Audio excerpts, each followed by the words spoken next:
You wake up dead, which is impressive because you didn't expect to be waking up at all. There's no music, no light, no angels descending through mist or devils pulling you downward.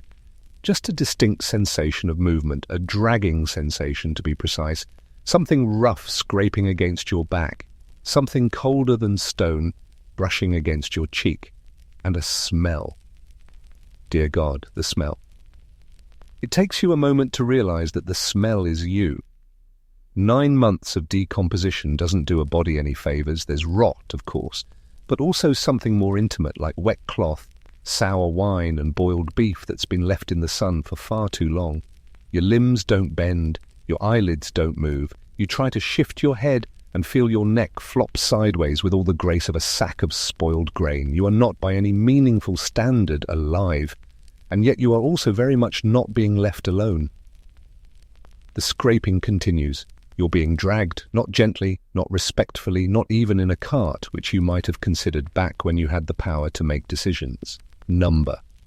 It seems someone has taken you by the ankles and is hauling your desiccated remains across the floor like unwanted furniture.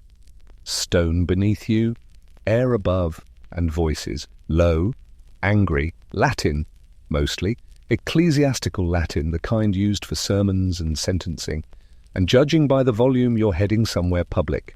Eventually the dragging stops. There's a clatter. Chains? No, ropes. You're being lifted, hoisted upright in stages, like some macabre puppet in a very slow and grim puppet show.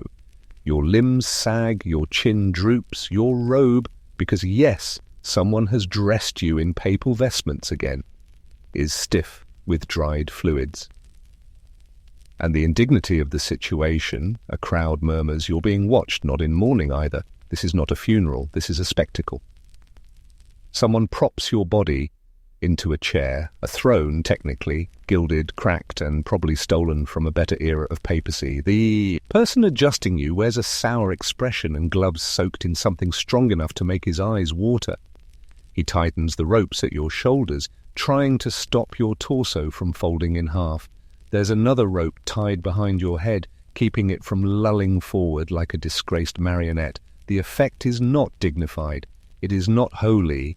It is, at best, unsettling.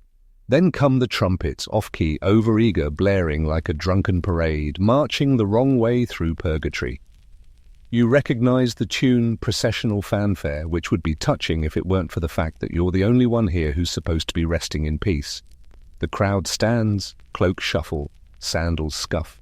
You can hear coughing, muttering, someone spitting. Then a voice rings out, shrill, theatrical, heavy with self-importance and venom. It's him, Pope Stephen V. Sixth, your successor, your tormentor, the man who hated you enough to bring you back from the dead, not to honor you, but to punish you. His voice echoes off the stone walls as he announces your name, your former titles and your crimes, not recent ones, obviously. You've been dead since last fall. These are the sins of your life. Missteps, ambitions, political choices made in a very bad time to be a pope. Choices he did not approve of. Choices he now intends to unmake. You are technically on trial. They call it a synodus horrend, the dreadful sin, which is accurate, if a bit understated. The full church is in attendance, or what passes for it in 9th century Rome. Bishops, cardinals, monks with opinions. Some of them look confused, others deeply entertained. But most just look tired, the kind of tired that comes from surviving a century, that smells of mildew, misplaced power, and too many knives in too many backs. They're here to bear witness, to pass judgment, to watch a man already buried be unmade in public like a sermon performed backwards.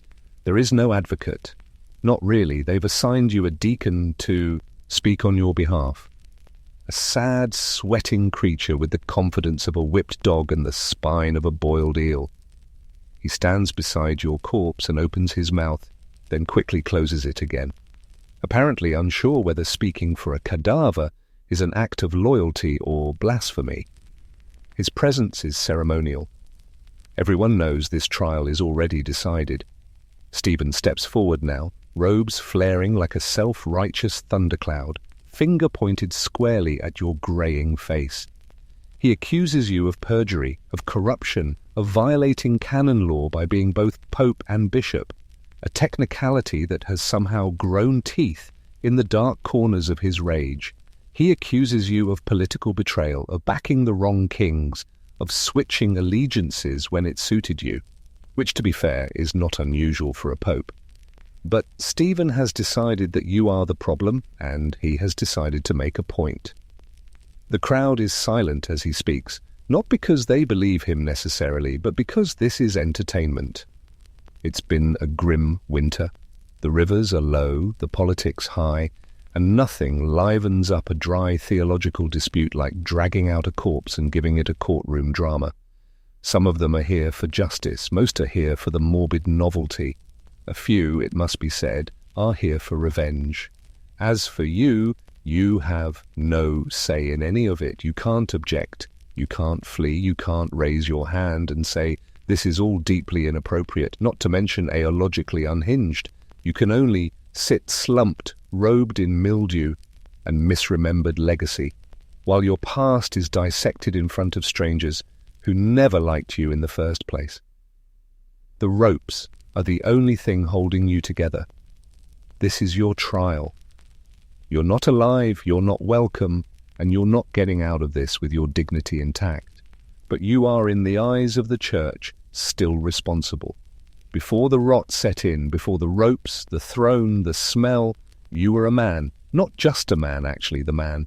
Pope Formosus, Bishop of Rome, successor of St. Peter, vicar of Christ on earth, wearer of ceremonial slippers, and inheritor of centuries of spiritual authority. At least that's how it looked on parchment. In practice, you were the most powerful cleric in a city that had long since traded holiness for factional brawls and sewage runoff. Your crown was heavy, your enemies were many, and your tenure was less divinely inspired and more political hostage crisis with incense. You didn't always wear the white. Before Rome chewed you up and spat you back out in vestments, you were a bishop, a respected one too. Your career began with promise. You were a diplomat, the Church's go-to negotiator with Bulgaria and the Frankish kingdoms, fluent in Latin, clever with politics, and cautious enough to survive long enough to get promoted. But this was the 9th century, and ambition was like arsenic. Tempting in small doses, lethal, if you weren't careful. You tried to play the game. You tried to rise through the ranks like a good ecclesiastical servant. But the higher you went, the more the ceiling dripped blood. Rome in the 9th century was not the Rome of the Caesars. It was not the Rome of marble columns, disciplined legions, or soaring rhetoric. It was a Rome of rot, of cracked stones and broken aqueducts. A city that had once dictated the fate of nations now couldn't keep its streets clean or its bishops sober. The grandeur was gone. What remained was a sun-bleached skeleton of former glory, dressed in papal robes and pretending it hadn't just tripped over a goat. The smell hit first, no matter where you walked, and walking was your only option, because roads were little more than rocky mud paths with attitude. The air carried a pungent cocktail of human waste, animal droppings, stale wine, and rotting food. The Tiber ran thick and brown, more of a sluggish moat than a river. Sewage poured into it freely, and sometimes corpses, depending on the political climate.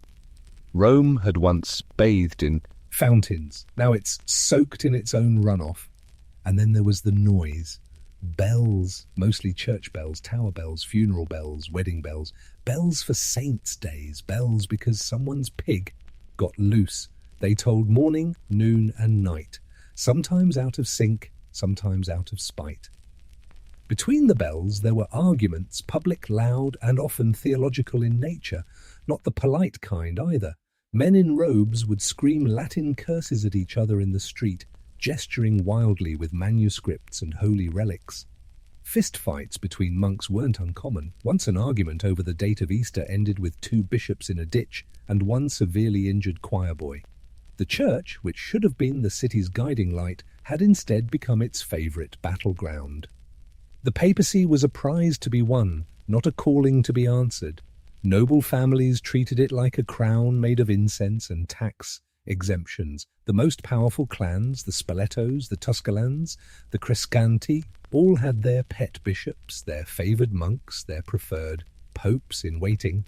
When one pope died or was murdered, which happened more often than it should have, they simply shoved another one into the throne, provided he was pliable enough to nod politely and stay out of the treasury. You had to be strategic to survive in this Rome. And if you wanted to lead, if you wanted to be pope, you had to be more than holy. You had to be ruthless. You had to know when to smile, when to kneel, and when to quietly poison someone's character in the right bishop's ear. You didn't get to be Formosus the Pope by accident. You got there because you knew how to play the game better than most, at least for a while. But even the best players lose eventually, especially when the board keeps changing, especially when your allies die or defect, especially when you're left holding a crown that everyone else suddenly wants to melt down and recast in their own name. That was Rome, a city that used to conquer the world, now cannibalizing itself one pontiff at a time. There's a strange optimism that comes with becoming pope. You think, finally I've made it, the top of the spiritual ladder, the vicar of Christ, the one person on earth with the keys to heaven, the biggest hat in Rome, and enough authority to stop wars with a sigh. But within days of your coronation, that hope begins to wither, because being pope doesn't make you untouchable. It just makes you a bigger target. Enemies came fast. Some were predictable. Rival bishops, noble families who didn't get their candidate on the throne, jealous cardinals nursing old wounds from forgotten councils. But others came from stranger places. You offended people without trying. You breathed wrong at the wrong banquet. You backed the wrong claimant to the imperial throne. You sent the wrong letter to the wrong court, or worse, failed to send one at all. In a city where every silence could be interpreted as a snub, you were constantly disappointing someone. The biggest mistake you made, the one that brought you more enemies than blessings, was involving yourself in imperial politics. You threw in with Arnold of Carinthia, a Frankish noble with a crown-shaped hole in his life and an army full of restless men. You believed Arnold could stabilize Italy. He believed you could sanctify his ambitions, so you made a deal. He marched on Rome. You crowned him Holy Roman Emperor. This did not sit well with the Spolto family. The Spletans were Rome's local power brokers, Italian nobles who believed they owned the city in everything but name. For years they had tried to control the papacy through intimidation, bribes, and conveniently timed poisonings. They had their own imperial candidates in Lambert of Spalto, a young man with more lineage than leadership skills. When you backed Arnell instead, you declared war, not with swords, but with sacraments. They remembered that.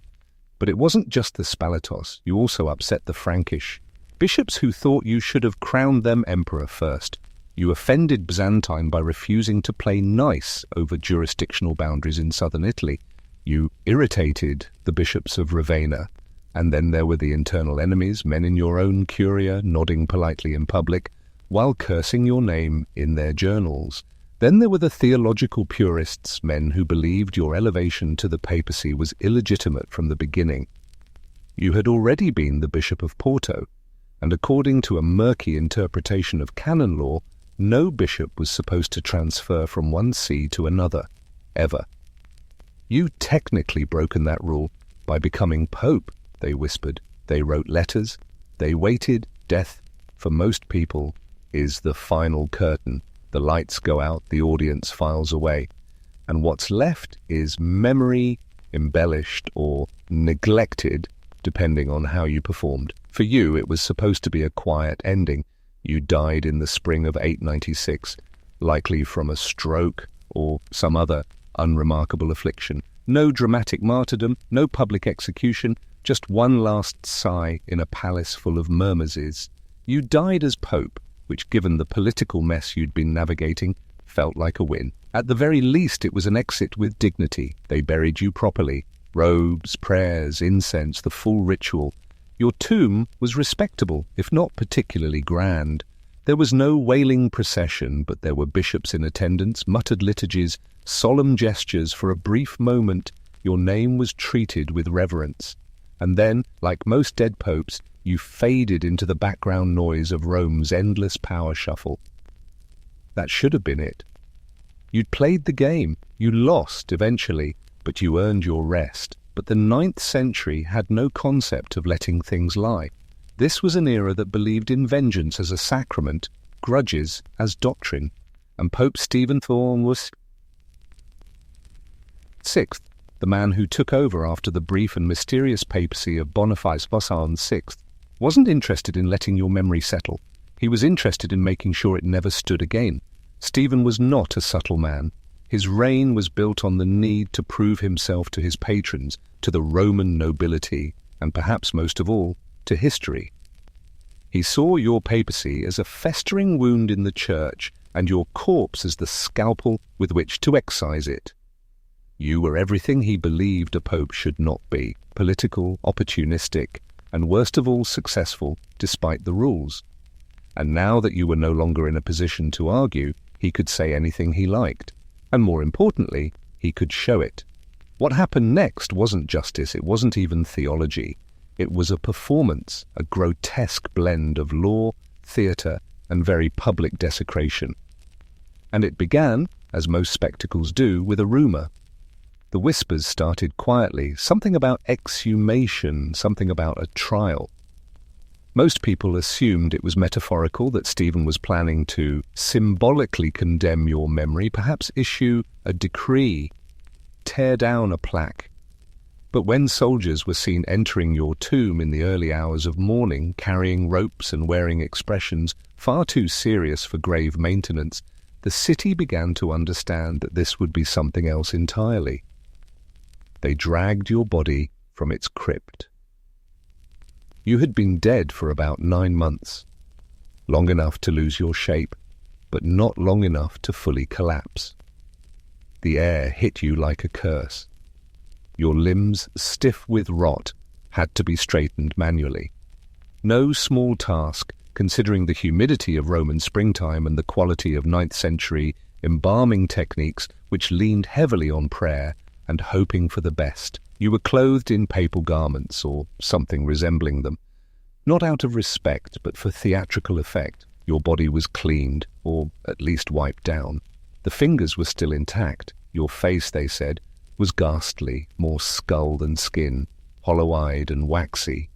You were dressed for a trial you couldn't attend, presented to an audience you couldn't see, and then they propped you up on a throne, and not a symbolic one, an actual throne, hauled into the Lateran Basilica for the occasion. They tied your body upright with ropes. Your arms were positioned in something like a sitting posture. Your head sagged forward until they cinched it back into place with a strap. A corpse with the posture of a man waiting to be scolded. The effect was horrifying, which was the point. That brings us back to the present. Your trial, there are trials and then there are trials. This one is neither. It calls itself a synote, a council of learned churchmen convened to deliberate on matters of doctrine and discipline. What it actually is, however, is something much simpler. A public execution that skipped the living part. A kangaroo court if the kangaroo was dead, dressed in papal robes and being screamed at by a man foaming at the mouth and quoting canon law like it owes him money. Pope Stephen VI calls the court to order with the glee of a man who has been waiting far too long to air his grievances. His voice echoes through the basilica. Thin but furious, he has summoned bishops, clergy and officials to witness what he claims is a matter of dire ecclesiastical importance. He gestures grandly toward your seated corpse roped to its throne and announces that Pope Formosus, that is you, will now stand trial for crimes against the Church. There is a pause. You do not respond, not out of guilt, but because your larynx has been out of service for several months. The charges, as laid out by Stephen, range from dubious to delusional. The central accusation is that you served as pope while still holding your previous bishop, that of Porto. Technically, canon law forbade bishops from abandoning one diocese for another, especially when that other diocese was Rome. It was a rule designed to keep churchmen from climbing the ladder like career politicians. Of course, plenty of others had violated it when it suited them, but you somehow were the one being called to account posthumously. Other charges follow. You're accused of perjury, of violating sacred oaths, of conspiring with foreign kings, of harbouring ambitions unfit for a holy man. Stephen repeats that word ambition like a curse, as if it's not the reason anyone ever becomes pope.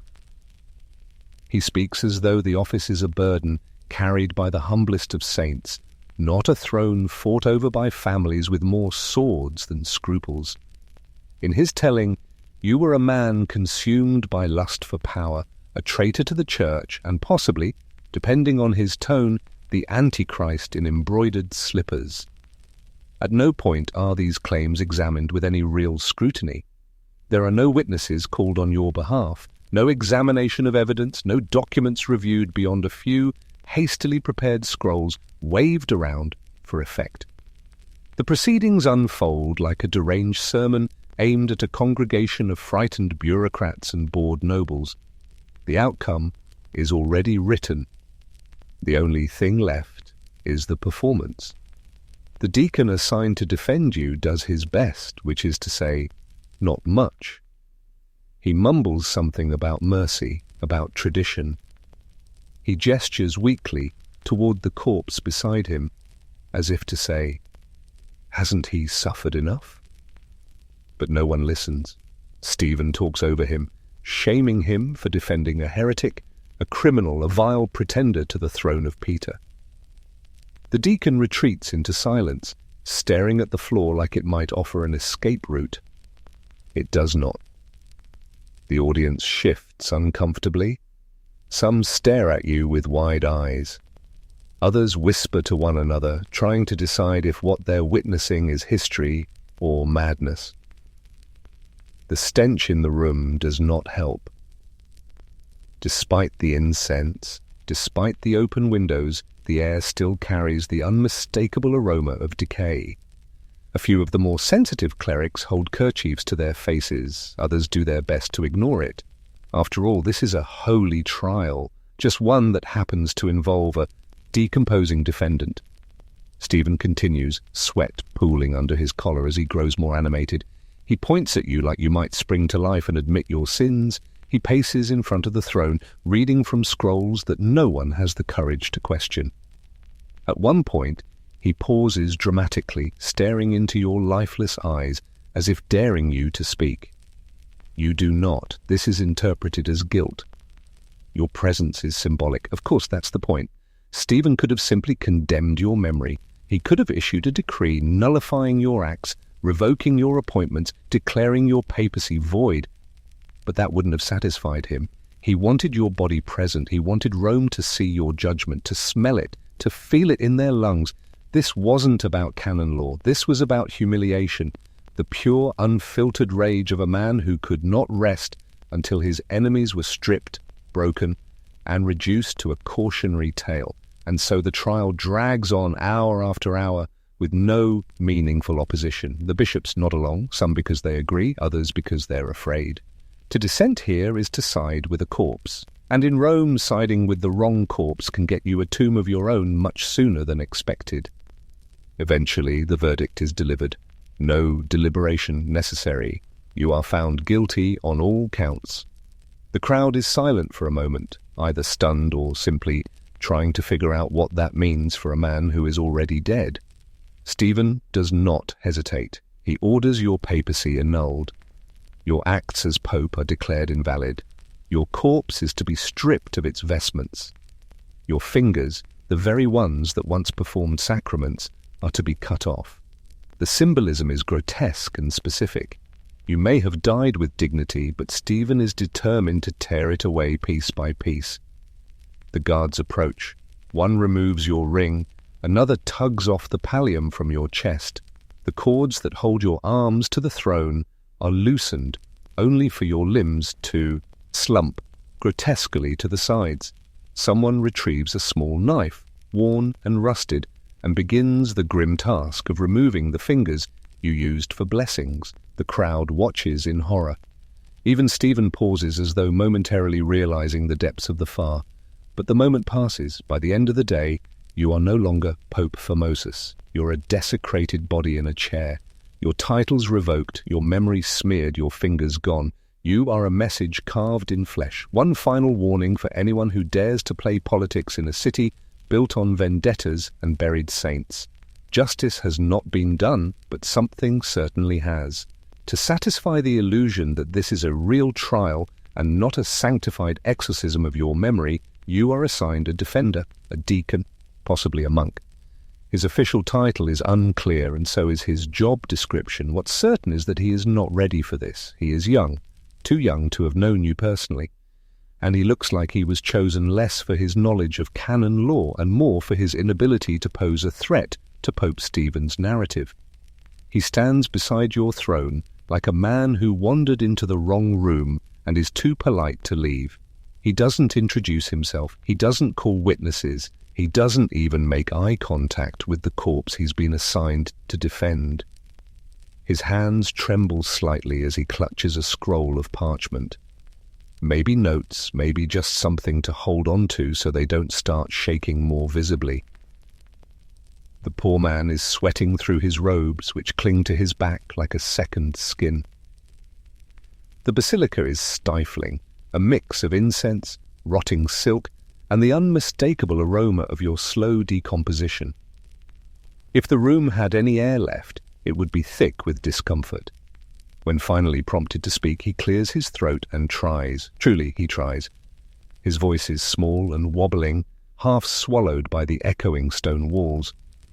He says something about mercy, about tradition, possibly about Christ's love, although it's hard to hear over the coughs, whispers, and faint snickering from the crowd. He references a passage of canon law, but mispronounces half the Latin and quickly loses the thread. It's hard to say whether the text was even relevant, or if he's just reciting the only passage he remembers. Whatever argument he was attempting melts away before it can find footing. Stephen doesn't wait for him to finish. He interrupts with another tirade, accusing him of heresy by association. He demands to know how anyone could defend a man who broke the sacred rules of the church and then dared to die before answering for it. The deacon flinches. His lips move silently. He sits down without being told, staring at the floor, looking like he wants to disappear into it. No one claps. No one jeers. They don't need to. His failure is too quiet to be entertaining. The trial moves on, but not before Stephen pauses to emphasize how even the defense has nothing to say in your favor. He turns it into a rhetorical crescendo. If the man appointed to speak for the accused falls silent, then clearly the case speaks for itself. This logic is greeted with solemn nods by some and suppressed eye rolls by others. But no one dares say it aloud. The basilica, after all, is not a court of reason. It's a cathedral dressed up as a theatre. Meanwhile, you slouch in your throne, silent and still. You are, of course, incapable of offering any real defense.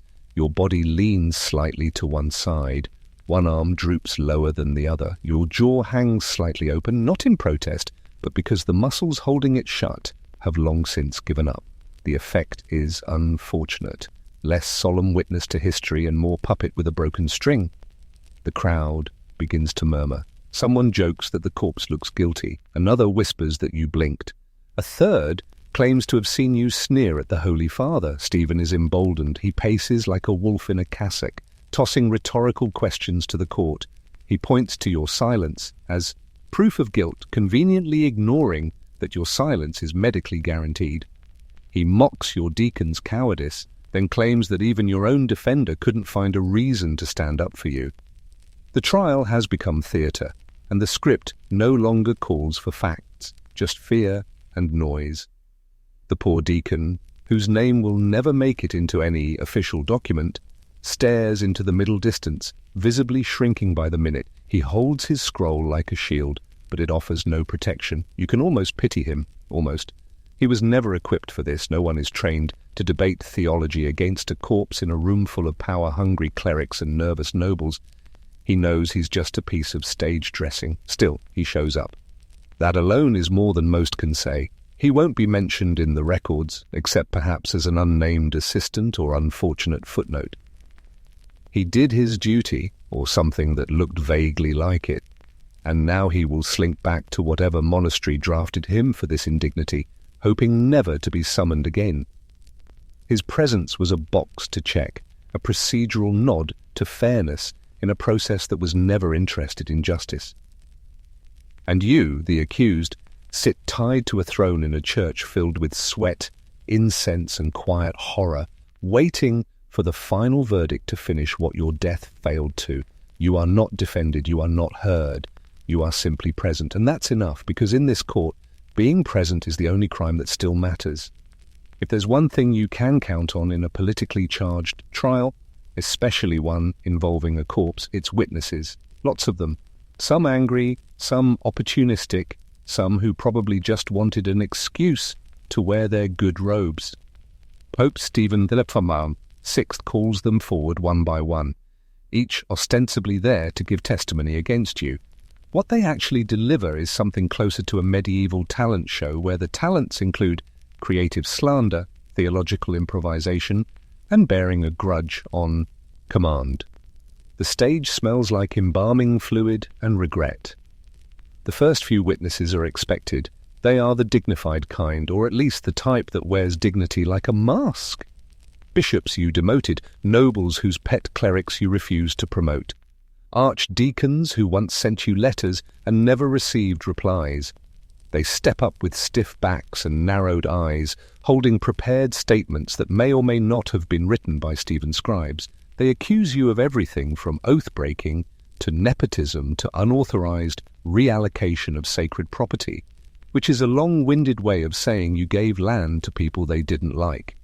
One bishop claims you took territory meant for an orphanage and handed it over to a band of foreign mercenaries. Sounds damning until you remember that foreign mercenaries in Rome usually meant anyone from a village more than 10 miles away who looked vaguely threatening. Another swears you offered bribes to secure your election. He does not explain how you managed to bribe half the College of Cardinals while also being under house arrest at the time.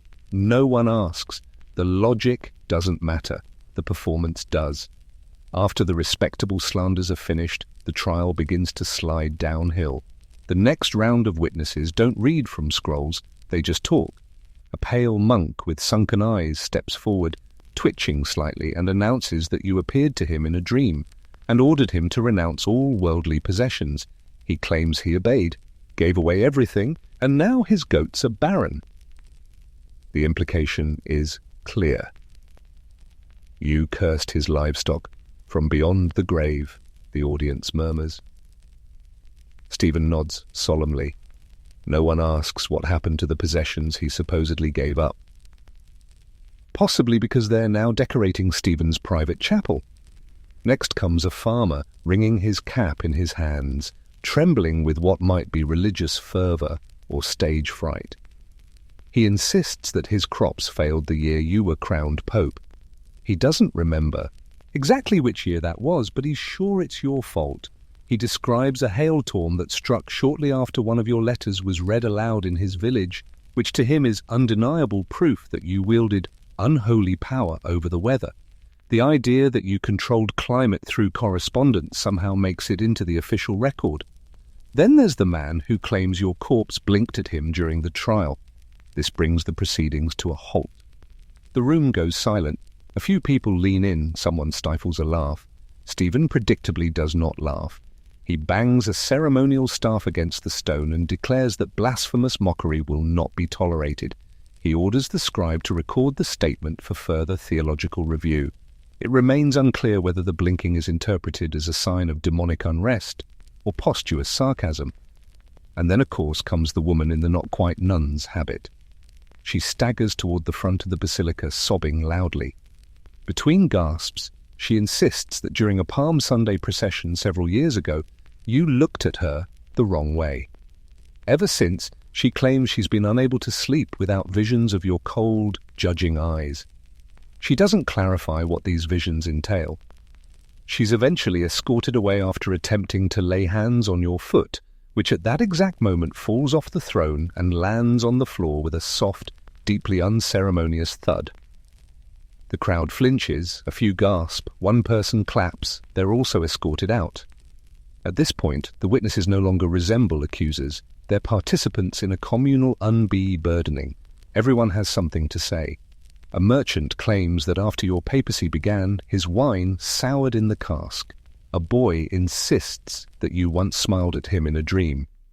Then he broke his arm the next day, which clearly proves you cursed his balance.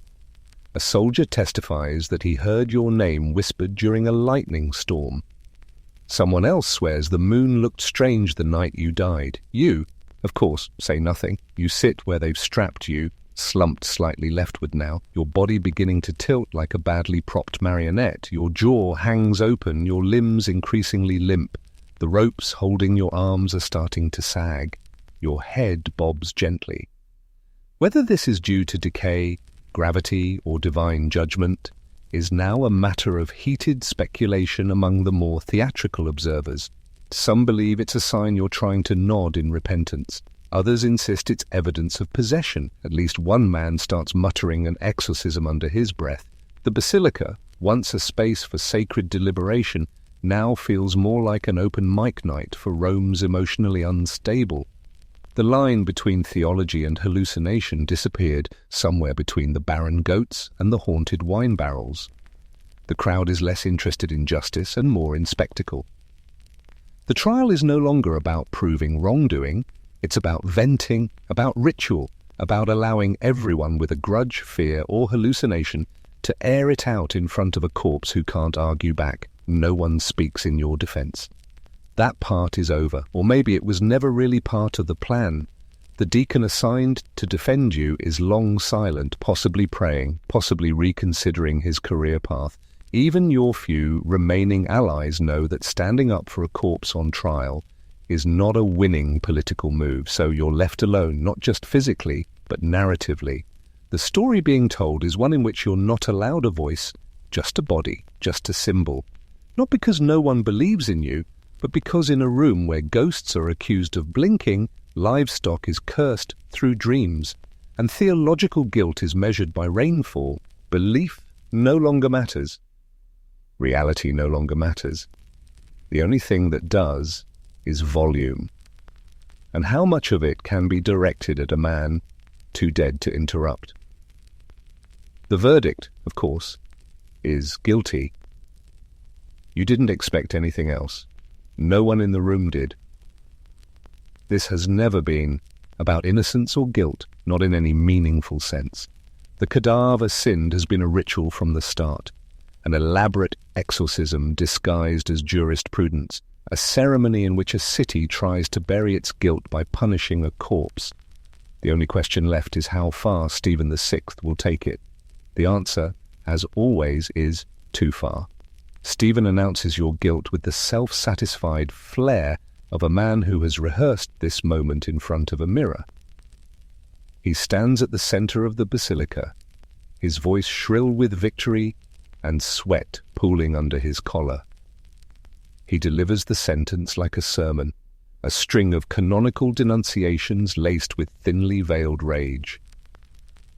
Every action you took as Pope, every appointment, every decree, every blessing is declared invalid, erased, as though the ink you once laid down has been peeled from history like parchment scraped clean. It's all symbolic, of course, but symbols carry weight here, especially when draped in incense and shouted from the altar. You are no longer a pope, not even a dead one. You are a defrocked fraud, a theological error in need of correction. Stephen wants to make sure you're remembered not as a spiritual leader, but as a cautionary tale. And so the ritual continues. The same attendants who earlier dressed you in papal robes now return to undress you, this time with none of the solemnity and even less care. They tug at the vestments, snapping seams and popping fastenings with jerks and pulls. Your garments stick where the rot has glued cloth to flesh. Your arm is yanked hard enough to make it flop sideways, and the crowd collectively winces. When the robe snags on your shoulder, it pulls off a thin patch of skin, revealing the dull gleam of bone beneath. One of your sandals comes off with a wet slap and skids across the floor. Someone in the crowd snickers just once. Then silence returns. The gloves come next, peeled from your hands like the final layers of dignity. Your fingers, once the instruments of holy rites, now twisted and sunken, are exposed to the flickering torchlight. They are pale and brittle, curled in wood, as if still holding something. Once those fingers anointed bishops, once they held the Eucharist, now they are just relics of a man no longer permitted to have mattered. A deacon steps forward with something resembling a ceremonial knife. It is dull, not sharpened for this task, and its hilt is wrapped in cloth to keep it from slipping. He hesitates. You are not resisting, obviously, but still he pauses as if what he's about to do crosses some unseen line. Then he moves steady and deliberate and begins to saw through the two fingers of your right hand, the pointer and middle, the sacred digits used in blessing.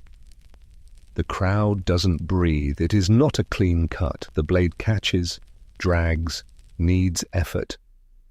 The flesh offers little resistance, but the bone does. The sound is quiet, but nauseating like dry wood being whittled. Eventually the fingers separate. A cloth has been placed on your lap to catch the pieces, but one slides off, bounces, and lands on the cold stone floor. No one picks it up. Stephen, for once, does not gloat. He turns away briefly, perhaps startled by the effectiveness of his own cruelty. Or maybe he's savouring it. The lines blur quickly in a place like this. This is not justice. It never was. It is humiliation, masquerading as righteousness. Mutilation wrapped in a cassock. The cutting of your fingers serves no legal function. It is meant to unmake you, not just physically, but sacramentally. If your hands no longer bear the symbols of blessing, then perhaps the blessings themselves never counted. It is theology by theatre, and it's working. The crowd looks away, a few pale. Even the torchlight seems colder now. But Stephen isn't finished. He orders your body removed from the throne. The throne, after all, was for popes. You, he insists, never were one. And so you're hauled off, no longer dressed, no longer propped upright, no longer even a spectacle, just a corpse again. You're taken from the basilica, past the jeering and the silent, past the incense still hanging like a fog, and out into the Roman night. There is no hearse, no bier, no procession. You are loaded onto a wooden cart and wheeled away like refuse. Your destination is not a tomb, but a pauper's grave, a patch of land used for those who could not afford the dignity of stone. The pit is shallow, the dirt loose. They do not lower you so much as tip you in. Your body lands in a heap, robes askew, limbs at unnatural angles. Someone shovels dirt over you quickly.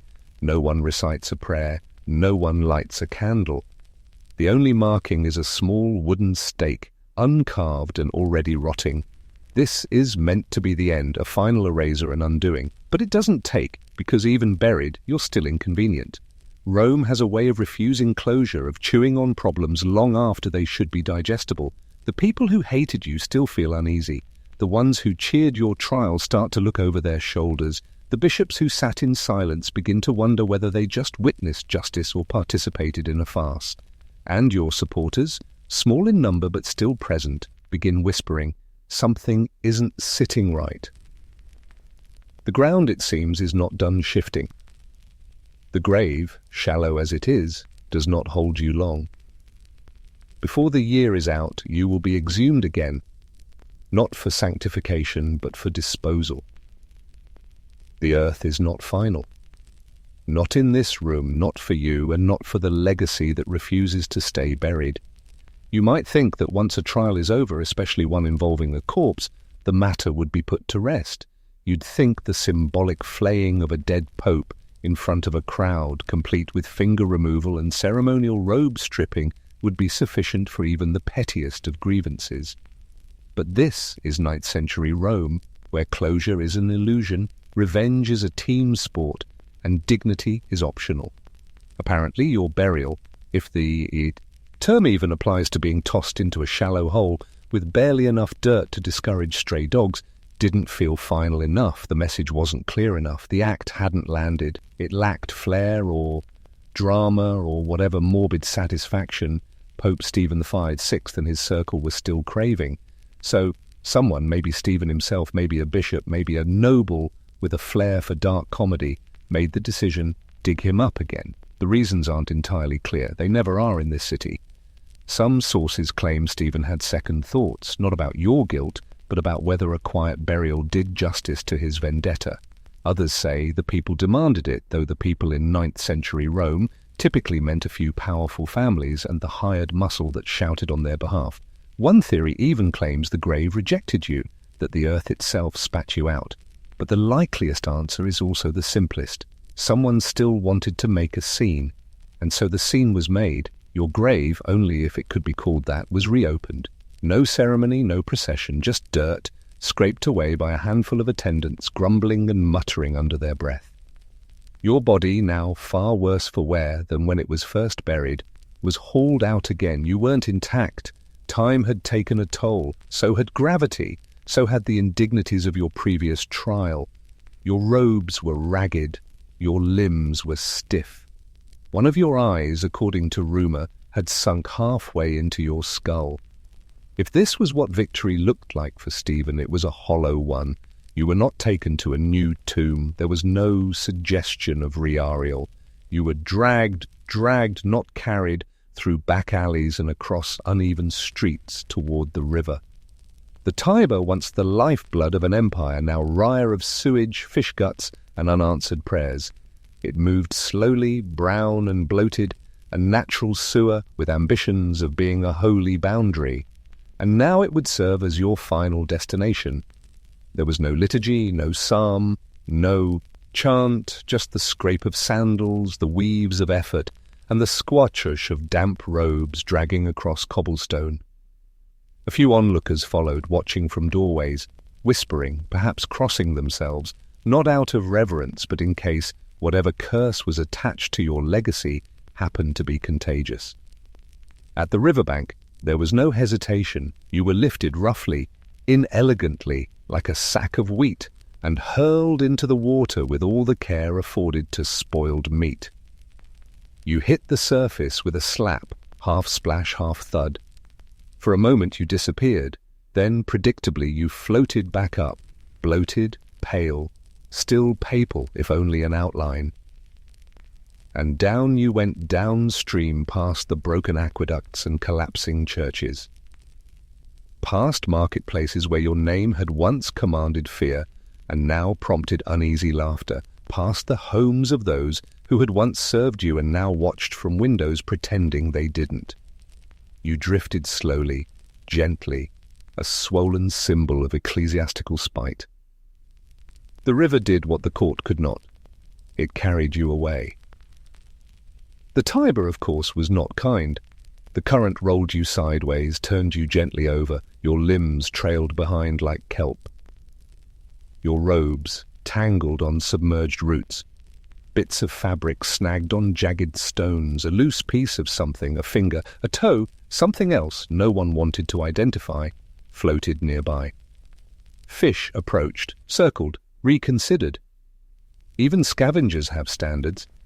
Children spotted you from the banks and pointed. One threw a stone. It missed. Another shouted that the corpse was blinking again. Adults told them to hush. An old woman crossed herself 3 times and whispered something about judgment. But no one tried to pull you out. That wasn't the point. You weren't meant to be rescued. You were meant to be erased. The crowd, if it could still be called that, eventually dispersed.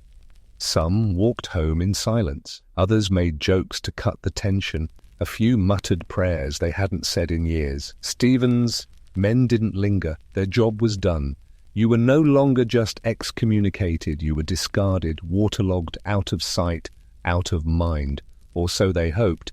And as you floated slowly, inexorably, you became something more than a corpse. You became a symbol, not of sin or sanctity, but of what happens when vengeance outruns reason. You were no longer Formosus the Pope, or even Formosus the accused. You were Flatsome Detritus, a cautionary tale made soggy. There is perhaps a strange peace in that, a kind of freedom in becoming useless to your enemies. They had tried everything. Excommunication, mutilation, trial, burial. Now they'd resorted to the river. You had passed from relevance into raw embarrassment, and while you drifted face up through Rome's filth, the people who had condemned you began to feel the stirrings of discomfort.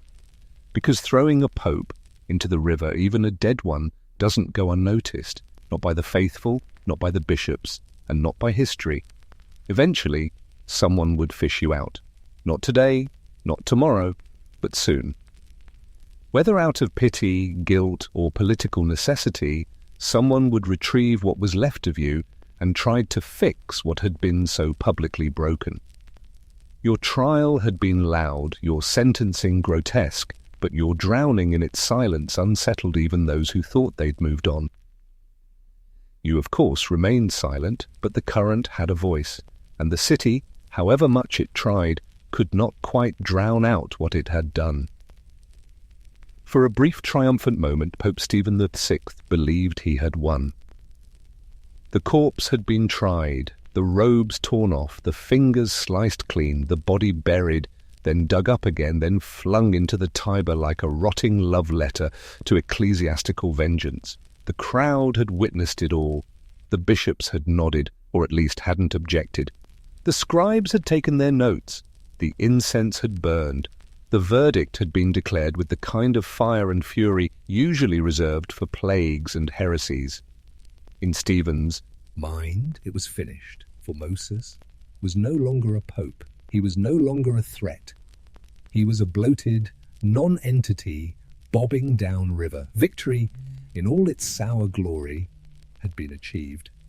Unfortunately for Stephen, Rome didn't agree. The immediate reaction to the Cadaver Synod was silence. Not the good kind, but the stunned, breath kind. People staggered out of the basilica blinking, not sure what they'd just seen. Even in a city where murders happened at monasteries and bishops regularly poisoned each other with sacramental wine, this had been something new, something worse. It was surreal, it was grotesque, it was excessive. And once the incense faded and people had time to think, the discomfort fermented into something far more dangerous: anger. At first it was confusion, quiet questions in alleyways, nervous jokes at taverns, priests muttering that perhaps, just perhaps, tying a dead pope to a chair and yelling at him for an hour was not strictly speaking the work of the Holy Spirit. But then came the doubts, louder now. Had they just witnessed a heresy? Was desecrating a pope's corpse really sanctioned? Even in a city jaded by centuries of corruption, this felt like a line had been crossed. A pope, a real pope, no matter how flawed, had been desecrated in full view of the faithful, and the people finally began to speak. The riots didn't come all at once. They built slowly in waves of shouting and scorn. Markets turned into shouting matches. Crowds formed outside churches, chanting for Moses' name like a saint. Let the dead rest. Someone carved into a stone wall with a chisel. Another group smashed the front doors of a chapel known to support Stephen. A statue of a saint was paraded through the streets, not in reverence but in protest, draped in scraps of fabric meant to mock papal robes. People began carrying bits of rope to symbolize the ties that had held your corpse upright. One monk was caught burning a copy of the trial transcript in the street, and behind the noise, behind the crowds and slogans, was fear. Because if Stephen could do this to Formosus, what could he do to the rest of them? What if he decided another bishop's burial was invalid? What if he put more dead men on trial? What if sainthood itself was subject to retroactive edits based on papal grudges? Even those who'd hated Formosus in life began to feel uneasy. The spectacle had broken something. Not just custom, but confidence. The system was no longer just corrupt, it was unpredictable. And in a city built on ritual and reputation, unpredictability was poison. Stephen tried to control the backlash. He issued statements through trembling scribes. He gave sermons filled with fire and fury. condemning the enemies of the church and insisting that the synod had been righteous, necessary, holy. He blamed Formosus, his supporters, for the unrest. He blamed the Franks. He blamed heretics, apostates, foreign spies, anyone really. But it didn't matter. The crowds weren't listening anymore. The bishops began whispering behind closed doors. Some who had nodded along during the trial now claimed they had expressed concern in private. Others stopped showing up to Stephen's assemblies altogether. The silence from the clergy was more telling than any public speech. Rome was shifting. The high-ranking officials who once backed Stephen began removing themselves from his circle. Letters went unanswered. Invitations were declined. One archdeacon took an extended retreat and never returned. A few bold voices even called the Cadaver Synod a mistake. Quietly, yes, but clearly. The palace began to feel smaller, colder, less secure, and Stephen started to unravel. His sermons, once theatrical, grew paranoid. He spoke of shadowy plot and spiritual sabotage. He ranted about curses and betrayal. He ordered arrests. He accused rival factions of working with demons, or at the very least with Lombards. He doubled the palace guard. He demanded loyalty oaths from his clergy. But the more he clutched at control, the more it slipped away. By summer, the tide had turned completely. The people no longer feared him. The bishops no longer respected him. And the nobility, that shifting snake, like web of power brokers and family alliances that had seen enough. Stephen wasn't useful anymore. He was erratic, unstable, and most damning of all, embarrassing. A faction of nobles backed quietly by the same church officials who had once stood beside him made their move. It was not dramatic. There was no uprising, no battle, just a quiet knock at the palace door one evening, and the next morning Stephen was gone, arrested, imprisoned, stripped of power without fanfare or resistance. He didn't last long in his cell. In the same city where he declared you unholy, unworthy, and unfit to rest, Stephen V, 6th, was strangled to death. No trial, no witnesses, no robes, no incense. Just a choking hand in the dark and silence. He died alone without the rituals he once weaponized. His end was as unceremonious as your river burial, but far less memorable. The Cadaver Synod, intended to erase your legacy, had done the opposite. It had made you a martyr, not of doctrine, but of dignity. You became the symbol of a church so broken it couldn't even let the dead die in peace. And Stephen, he became a warning. You were remembered not as a saint, not even as a particularly good pope, but as a victim of something worse than heresy, ego. And Rome remembered both of you, not for your holiness, but for what happens when power becomes theatre and the curtain refuses to close. The thing about political spectacles is that they tend to unravel faster than they come together. Carefully orchestrated moments of control have a way of slipping loose at the seams once the lights go down and the audience disperses. And for Pope Stephen V, 6th, what was meant to be his greatest performance, a righteous public condemnation, a bold assertion of papal authority, a corpse trial for the ages, ended up being the thing that broke him. At first, Stephen thought he'd pulled it off. He had declared your every papal act null and void. He had stripped you of your vestments, your titles, your fingers. He had buried you, dug you up and tossed you into the Tiber with all the drama of a man expecting history to applaud. The church had been cleansed. His enemies, or at least their remains, had been paraded, punished and discarded. Surely this was the kind of papal legacy that endured. And in a way it was, but not in the way he'd hoped. The Cadaver Synod had stunned the city into temporary submission. People had watched in breath-held disbelief. The bishops had offered murmured consent. But as days passed, what began as shock began to rot. Rome was many things, but emotionally stable was not one of them. And even in a city accustomed to scheming clergy and bloody backdoor deals, this whole affair struck a nerve. People began talking. The crowd that once chanted Stephen's name began to spit it. The bishops who had nodded politely began to avoid eye contact. And the nobles, they were already plotting an exit strategy before your foot hit the river. The spectacle had overreached. It wasn't seen as courageous or necessary. It was seen as grotesque, embarrassing. A pope had stood in God's house and screamed at a corpse.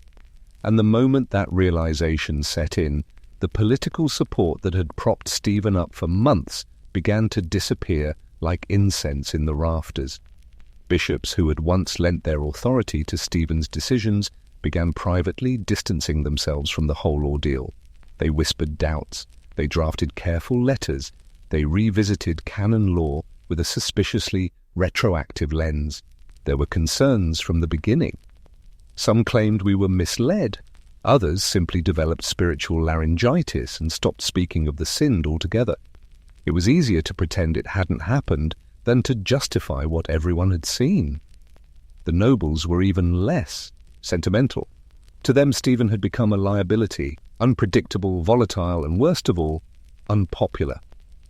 Power in Rome wasn't just about strength, it was about favour, illusion, momentum, and Stephen had lost all three. His sermons became rants, his commands ignored. He saw enemies in every corner and shadows in every ally's smile. He lashed out at former supporters. He denounced bishops from the pulpit. He doubled the palace guard and sent spies into monasteries. But paranoia isn't power. It's just the noise power makes as it dies. Then quietly, inevitably, the decision was made. A faction of clergy and nobles met behind closed doors. No grand councils, no public declarations, just a quiet agreement. It was time. Stephen had to go. One night he was arrested in the papal palace, not with a mob, but with a whisper. He was taken from his chambers and led down stone corridors with no torches lit. There was no protest, no resistance.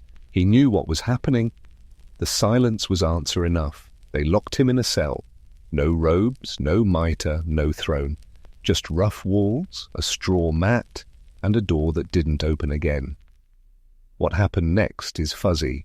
The records grow vague, contradictory. Some say he went mad, some say he begged, some say he starved. But all agree on how it ended. Within a few weeks, possibly days, Stephen Fouquet, Jan VI, was found dead, strangled, likely with his own bedding, though some claimed it was a gar brought in by a masked intruder. Whatever the method, the message was clear. There was no trial, no ceremony, no final blessing. No one carried him to the Tiber, but no one built him a tomb either.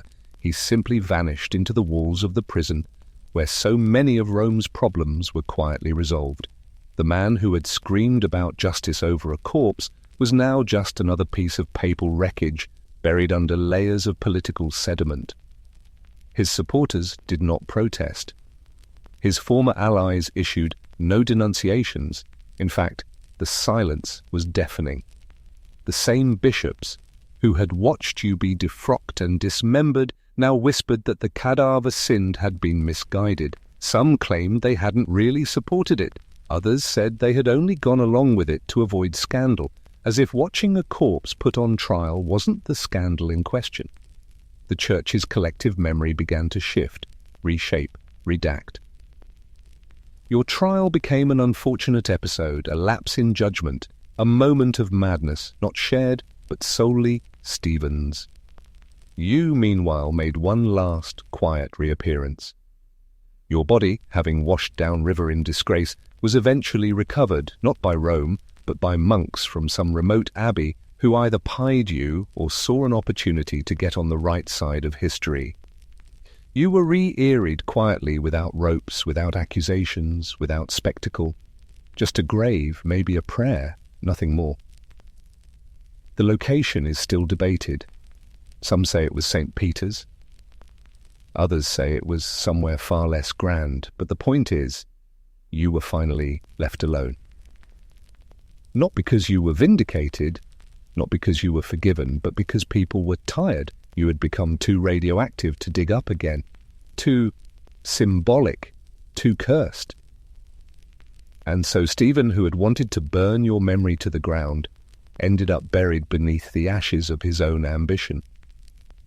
His name became a punchline, his reign a warning. He had tried to cleanse the Church with theatre, and ended up excommunicated by time itself. You were the corpse, but he was the real casualty. Because in Rome, power is a flame, and Stephen VI mistook a torch for a throne, and it burned him. You might have thought the story would end with Stephen VI's death, and your quiet re-aerial. A neat conclusion, a dead pope wronged, a mad pope punished, the church humbled but wiser, returning to its usual business of political backstabbing, relic smuggling, and accidentally canonizing questionable monks. But no, your corpse was allowed to rest more or less, your legacy absolutely not, because in the 9th century church, a reputation didn't die when you did. It lingered, it fed, it got picked apart like a leftover feast at a bishop's banquet. And yours, already a complicated thing in life, became an absolute theological tug-of-war in death. No one could agree on what to do with you. One pope's heretic was another pope's martyr. One council's mistake was another's masterstroke. You became unintentionally the most controversial corpse since Christ. After Stephen VI's strangling, poetic if abrupt, the papal office found itself in damage control mode. Your river baptism had made waves, and now someone had to clean up the spiritual debris. Pope Theodore II stepped up. He reigned for 20 days, barely long enough to find his seat at the table, but in that brief flicker of authority, he acted fast, decisively, with the urgency of a man who knew the church needed to save face before the mob finished the job Stephen had started. Theodore declared the cadaver null and void. You, he said, were a pope again. Your decrees were valid. Your sacraments, especially the ones involving now prominent bishops, were legitimate. Your dismembered reputation was stitched back together in the eyes of canon law, even if your body remained somewhere under layers of silt and scandal. A re-aerial was arranged, quiet, dignified, and this time the grave came with the unspoken promise that no one would go digging again. But 20 days is hardly enough time to restore order to a church that had just tried a corpse. So Pope John IX followed suit. He took Theodore's ruling and reinforced it with the papal equivalent of duct tape and divine muscle. He convened a synod, an actual living one, and passed a rule that no one ever again could put a dead man on trial. It seemed so obvious that it almost felt redundant, but apparently history needed the reminder. Your rehabilitation was complete, officially, legally, spiritually, for the moment. And for a moment, the church exhaled. Maybe now people would stop asking questions. Maybe the Tiber would forget. Maybe future generations would skim past the episode as a footnote, not a full-blown embarrassment. You were a pope again. Not loved, maybe, but tolerated, and in Rome that was as close to peace as anyone ever got. But peace in Rome is a myth, a nice one, short-lived, because along came Pope Sergius III, a man with old grudges, sharp instincts, and absolutely no interest in sweeping anything under the ecclesiastical rug. Sergius had been part of Stephen's original faction. He hadn't just supported the Cadaver Synod, he had benefited from it. And he wasn't about to let your rehabilitation rewrite history in a way that made his side look petty, paranoid, and pathologically theatrical. So Sergius reversed course again. The Cadaver Synod entirely valid, he said. Stephen VI, wrongly maligned. You, Formosus, illegitimate, a criminal. A political climber who broke canon law and never should have worn the papal tiara. Your acts, your decrees, your appointments, all back under suspicion. Sergius didn't dig you up again? Perhaps he had the self-preservation instinct Stephen lacked, but he reopened the wound quietly, firmly, without apology. From there, your legacy became a theological ping-pong ball, batter-atted back and forth across decades. Each new pope inherited not just the throne, but the increasingly awkward question of what to do with Formosus. Uphold him, ignore him, use him as an object lesson in humility, a case study in canon law, a boogeyman for over-ambitious bishops. Some popes quietly reaffirmed your legitimacy but didn't talk about it. Others avoided the topic like it was cursed, which, in fairness, it kind of was. A few theologians used your case to justify reforms, others to argue for stricter limits on papal power. You were a precedent, a warning, a trivia question with teeth. Even the canon lawyers didn't agree. Some cited your case as proof that the Church could self-correct. Others cited it as proof that the Church should never try. Over time, the absurdity of the Synod started to eclipse its original motivations. You weren't remembered for your diplomacy in Bulgaria or your conflict with the Spolitans or your coronation of Arnoth. You were remembered for the chair, for the ropes, for the moment your fingers hit the basilica floor. The trial became a grotesque legend, repeated with varying degrees of horror and humour. The Church, which has always been fond of pageantry, suddenly found itself the star of its own unintentional satire. And the problem with satire is that it sticks. The more people told the story, the Pope who put another Pope on trial, the corpse that blinked, the finger that rolled away, the more impossible it became to treat it seriously. The Synod wasn't just a scandal anymore, it was a punchline, and in the eyes of many that made it even more dangerous. The Church could endure schism, it could endure war, but being laughed at, that was harder to spin. So eventually the strategy shifted again, not condemnation, not celebration, but silence. You were not officially erased, that would be messy, but you were gradually moved to the margins. Your name became complicated, your story troubling, your memory an open file. Everyone agreed not to read too closely. History smoothed over the worst edges with the soft sandpaper of time. A few scholars kept your flame alive, but most simply filed you away under weird papal stuff and left it at that. And yet you persisted quietly, awkwardly, uncomfortably. You became the ghost in the papal archives, a name everyone knew but no one quite knew what to do with. Theological factions invoked you when it was useful. Debates about papal infallibility sometimes mentioned you in hushed tones. Church historians disagreed over how much you mattered, but they all agreed you were impossible to ignore. Eventually, the Church moved on. It had to. New popes rose and fell. New heresies emerged. New councils were convened. The Reformation hadn't even been invented yet. There were far bigger fires coming. But you, Pope Formosus, remained. Not as a saint, not as a villain, not as a martyr or a monster, just as a question. And in the Catholic Church, that may be the strangest legacy of all. If you're looking for a grand moral takeaway from all this, you'll be disappointed. There is no triumphant resolution, no divine justice handed down from the heavens, no cosmic balance restored. The Pope doesn't learn a lesson. The villains aren't marched off in chains. There is no candle-lit apology, no heavenly beam of light affirming that righteousness has prevailed. What you get instead is a long, strange slide into ecclesiastical absurdity, a bureaucratic fever dream where vendettas wear vestments and personal feuds are immortalized in parchment and psalms. There's no moral arc here, just a procession of grimly fascinating details. You don't die a hero. You don't die a villain either. You die a human being who made powerful enemies in a system where forgiveness was optional and paperwork was eternal. The machinery of the Church didn't pause when you died. It just turned a little more slowly with a bit more creaking until someone figured out how to use your corpse to settle a political score. That's the real lesson. Not that power corrupts, everyone in Rome already knew that, but that the Church, even at its most sacred, was still a very human institution, full of very human egos. Doctrine mattered, sure.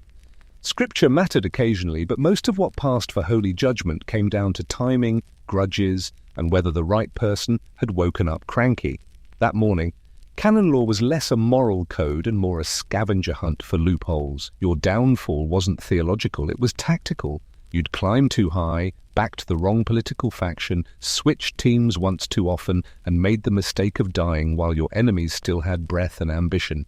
The laws they used against you weren't new. They were ancient, contradictory, and selectively enforced. The Church had long maintained that a bishop shouldn't transfer sees, but no one cared about that until you made it convenient to care. Suddenly, your papacy was illegal retroactively, magically, because canon law, like most tools of power, could be sharpened after the fact. And when it became useful to punish you, the fact that you were dead was not a deterrent. It was an advantage. You couldn't defend yourself. You couldn't rally your allies. You couldn't remind people why they once followed you. You were an ideal defendant, silent, malleable, photogenic in a grotesque kind of way. Your body could be dressed up, sat down, and turned into a cautionary tale with no interruptions. That's the second lesson. If your enemies outlive you, they can still win. Death is not an escape. Not in Rome, not in a church where memory is elastic, revenge is ritualized, and every document can be amended by someone with enough wax and a firm enough signature. The third lesson is equally bleak. Never cross an angry bishop, especially not multiple bishops, especially not bishops with time on their hands and access to clerical archives. These were not soft men in prayerful contemplation. These were administrators, politicians, sometimes warlords. They wore cassocks, but they wielded canon law like a dagger, slowly with precision, and in public. They never forgot a slight. They collected grievances the way monks collected relics. And if they didn't get you while you were breathing, they'd make sure to get you once you stopped. The fourth lesson is the most bureaucratically horrifying. Never assume death gets you out of paperwork. It doesn't. If anything, your death created more forms, not fewer. Your posthumous trial required scribes, witnesses, clergy, guards, handlers, and a disturbingly calm man with a ceremonial knife. There were formal charges read aloud, a defense technically, and a sentence recorded for the autobus archives. Someone, somewhere, had to submit a requisition for a chair, sturdy enough to support a rotting body. Someone had to sign off on a schedule for exhumation and robe retrieval. It's not just that you were tried after death, it's that you were processed. In the end, your downfall was filed under clerical misconduct. No lightning bolts, no divine wrath, just a chain of signatures and some unsettlingly enthusiastic compliance. It's easy to laugh at it now. The idea of a pope screaming at another pope's skeleton, the ropes, the throne, the dismembered fingers, it all sounds too bizarre to be real. A fever dream conjured up by a mad scribe and embellished over centuries. But it happened, and the laughter, however natural, shouldn't obscure the truth. This wasn't just a farce. It was a system functioning exactly as it was designed to. A system where punishment didn't require proportionality, just paperwork. And for every pope who followed you, every bishop with a political alliance, every cleric who bent the rules, your story lingered. Not as a deterrent against corruption, but as a reminder of how corruption operates. You weren't a martyr, you weren't a saint, but you were an example of what could happen when power got bored. Of how easy it was to become a scapegoat when the mob was restless and the mitre was crooked. To the common folk you became a whisper, a bedtime story for clergy, a joke told in bad Latin behind abbey doors, the pope who got tried after death, the pope who blinked during his trial, the pope who floated. No one remembered your diplomacy, no one cited your theology, but they all remembered the ropes and the river. So no, there was no grand moral, just a series of small, grim truths that survive in the margins. That power is fragile, that memory is weaponized, that bureaucracy doesn't end when you do, that even silence can be used against you, and that sometimes, even when you're 6 feet under or drifting somewhere near a sewer outlet, you're still not off the hook. Eventually, the church gave up trying to decide what to do with you, not because the questions had been resolved, or because someone finally found a theological loophole large enough to bless your legacy with certainty. No, it was far simpler than that. People got tired, exhausted, really. You had become more trouble dead than you ever were alive, a fact that might have made you laugh if laughing wasn't off the table for reasons of anatomical disqualification. They had tried everything: trial, burial, rearial, annulment, reinstatement, finger removal, river disposal, and symbolic rehabilitation. There was nothing left to do except stop doing. And so at some point, probably under the vague directive of just fix it, a group of monks retrieved what remained of your body and gave you one final burial quietly, quickly, and by the standards of 9th century Rome, discreetly, which mostly just meant no shouting. There was no procession, no papal seal, no ring of mourers, no banners, no choir echoing through the basilica. The earth received you with no more fanfare than it might a broken bench or a bag of old vestments. The monks likely said a prayer. They were monks, after all. But it was not the solemn pageantry due to a pontiff. It was the burial of a problem, not a pope. There was no plaque, no marble tomb, no Latin inscription elegantly skirting the more embarrassing parts of your biography. Just a slab, maybe, or a marker, or nothing at all. The burial equivalent of a closed file and a deep sigh. Your bones were placed into the ground in the hope that if they were buried deeply enough, no one would feel the need to dig them up again. The church had already made enough of a scene. This time, they wanted silence. As for where this grave actually is, well, that's anyone's guess. Some say you were quietly re-entered at St. Peter's Basilica, tucked away near the tombs of other popes, perhaps near the ones who hadn't made a spectacle of themselves, or who hadn't been thrown into rivers like theological driftwood. Others claim your final resting place was a much humbler church on the outskirts of Rome, chosen specifically for its obscurity, somewhere too boring to inspire future excavations, a location with no foot traffic, no curious pilgrims, and ideally no political significance whatsoever. Then there are the more skeptical accounts, the ones that suggest rearial might have been a generous term. That after being exhumed, dragged, dismembered, defrocked, dumped, and refished, not all of you made it back. That some bones were lost in the Tiber, that others were scattered, mistaken, quietly disposed of. That the monks did the best they could with what they found, and what they found may not have been enough to reconstruct a full papal skeleton. You are at best partially accounted for, and yet your physical resting place matters less than what you became in death. You were never canonized, never martyred, never elevated as a spiritual hero. No gilded altars bear your likeness, no feast day was declared in your name. The Church never held you up as a model of holiness. They also never fully condemned you, not permanently. You existed then and now in theological purgatory, a lienal figure between Pope and Pariah. You weren't remembered with reverence. You were remembered with hesitation. You became the ecclesiastical equivalent of a bureaucratic error that everyone keeps referencing, but no one wants to reopen. A pope, yes, but a problematic one. A man whose story was more often used as an example of what not to do by both the Church and the historians who came after. A cautionary tale in silken rot. You became a symbol not of sainthood, not of infamy, just of consequences. The Cadaver Synod left a legacy nobody wanted to inherit. Your trial became shorthand for excess, for ego, for the dangers of letting vendettas wear vestments. And over the centuries, every time the Church thought about making a dramatic correction to history, your name floated up like a bloated warning from the depths of the Tiber. Remember Formosus? They'd say, whenever someone got the idea to weaponize canon law against a corpse, that in its own grim way is a form of immortality, not one you would have chosen, but real all the same. It's likely that most of the monks who buried you that final time didn't even know the full story. They knew your name. Maybe they knew the whispers. They knew you had been at the center of a scandal no one liked to talk about. And that was enough. They weren't burying a man. They were burying a mess, a controversy that wouldn't stay put.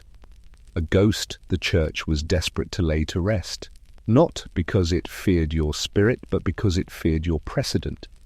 And for the most part, it worked. You were not exhumed again. You were not relitigated by torchlight. No pope, no matter how petty, ever tried to finish what Stephen VI started. Your story was occasionally referenced, often misunderstood, and mostly avoided. You weren't cleared, you weren't honored, but eventually you were left alone. And in Rome, that's as close to forgiveness as anyone gets. Still, your grave, wherever it is, doesn't feel like a period. It feels like an ellipsis, a trailing off at the end of a sentence no one wants to read aloud. There's no closure, no conclusion, just a sort of uneasy settling, like a book slammed shut before the final chapter could be written. The church moved on, awkwardly, quietly, with its eyes downcast. You remained buried, not quite at peace, but at least undisturbed. So maybe that's the final lesson. Not every legacy ends in clarity. Not every pope gets a polished epithet. Some get footnotes, some get forgotten, and some, like you, get a muddy grave, a paper trail, and a reputation that won't quite stay dead. As the curtain finally falls on your bizarre, posthumous journey, one truth lingers like smoke in a candle-lit church. Medieval politics never die. They just mutate, change costumes, and rise again in slightly different vestments. What happened to you wasn't a fluke. It was a product of a system where theology and ambition lived in the same house, shared the same wine, and occasionally stabbed each other over dinner.